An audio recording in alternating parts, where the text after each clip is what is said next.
कुछ जंगली शेरों ने मिलकर एक गधे का शिकार किया, लेकिन उनमें से एक शेर ने कहा, इसे मारो मत, मेरे पास इसको लेकर एक बेहतरीन योजना है। उस योजना के तहत शेरों ने गधे को अपने साथ रखा, उसकी देखभाल करके उसका विश्वास जीत लिया। फिर एक दिन उसे वापस गधों के समाज में भेज दिया।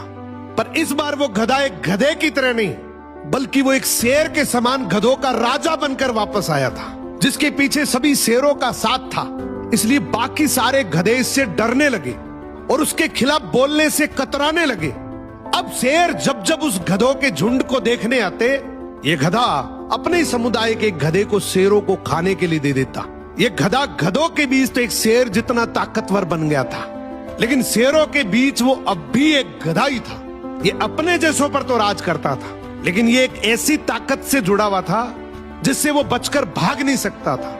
इसने हजारों मासूम गधों की कुर्बानी दी, सिर्फ ये सोचकर कि इससे मैं और ज्यादा ताकतवर बन जाऊंगा। एक दिन ऐसा आया कि सभी गधों ने एकजुट होकर उसका विरोध किया और ये ठान लिया कि इस बार शेर जब भी शिकार करने के लिए आएंगे तो हम में से कोई नहीं जाएगा, चाहे उसका परिणाम कुछ भी हो।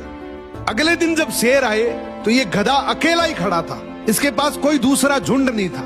तो गधे ने शेरों से विनम्रता से कहा कि देखो साहब, मेरा खौफ अब खत्म हो गया, मेरी कोई बात नहीं मान रहा अब। तो शेरों ने डिसाइड किया कि चलो अब तू किसी काम का नहीं है तो तू ही साथ चल ले, आज का हमारा भोजन तू ही बनेगा।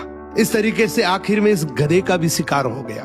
हर समाज के अंदर एक ऐसा गधा जरूर होता है जो अपने लालच के लिए, अपनी ताकत बढ़ाने के लिए अपने ही समाज को दांव पर लगा देता है।